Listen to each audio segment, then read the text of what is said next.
ingin tahu nih bagaimana cara kita merencanakan dana pensiun gitu. Nah kan tadi Dina udah menjabarkan nih kalau dana pensiun semakin cepat dipersiapkan maka dana yang disisihkan sebenarnya harusnya semakin kecil ya, nggak terlalu membebani gitu. Sebenarnya selain itu apalagi yang bisa kita lakukan sejak dini? Oke, jadi sebenarnya kalau merencanakan pensiun itu kita nggak hanya mikirin terkait sisi finansialnya aja, tapi juga secara psikologis.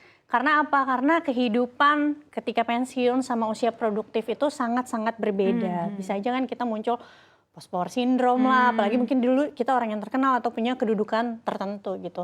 Jadi ininya juga dipersiapkan. Untuk itu rencanakan dulu dari awal. Kira-kira nih kita tuh punya mimpi kehidupan pensiun seperti apa sih? Tadi udah disampaikan sama Safinas, udah mikirin aku mau tinggal di kota apa, rumahnya kayak gimana. Nah itu bagus banget gitu. Karena itu nanti akan berpengaruh sama psikologis. Berarti kan udah siap gitu, nggak kaget dengan perubahan kehidupan gitu ya.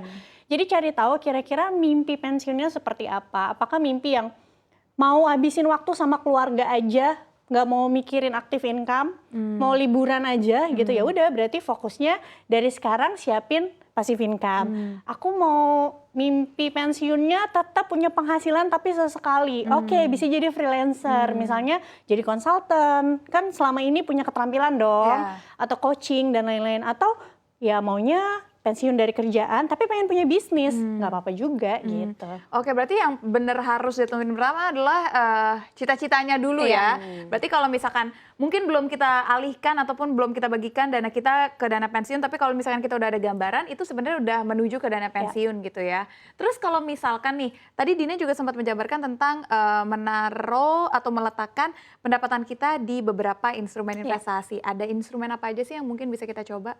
Oke, kalau untuk dana pensiun tuh sebenarnya ada berbagai macam ya, mulai dari yang konservatif, moderat, sampai ke yang agresif gitu. Misalnya kalau konservatif itu kita bisa siapin ditaruh di deposito gitu ya. Terus moderat misalnya di SBN Retail, FR, atau juga RDPT. Untuk yang agresif misalnya taruhnya di reksadana saham, reksadana campuran, atau saham gitu ya. Tapi balik lagi pemilihan dari instrumennya ini tergantung sama profil resiko dari Sobat Cuan sekalian.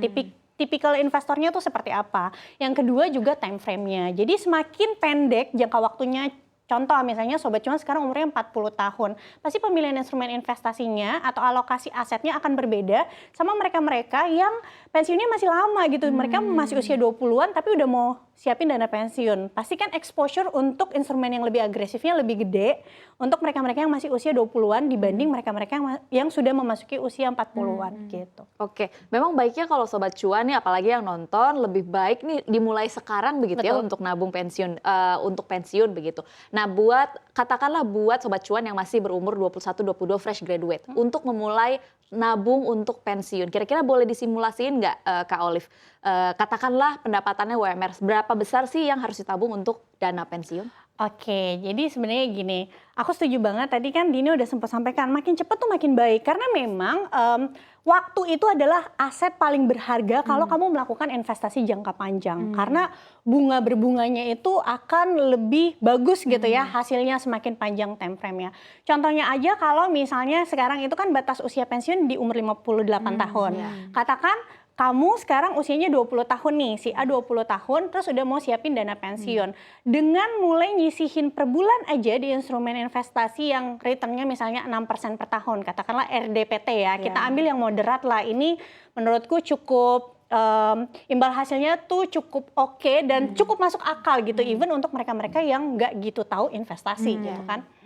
Nah cuma cukup sisihin 500.000 aja per bulan dari usia 20 tahun sampai usia 58 tahun. Tapi makin deket ke usia pensiun, katakanlah baru mulai usia 40 tahun, itu butuh sisihin 2,5 juta loh per bulan dengan instrumen yang sama.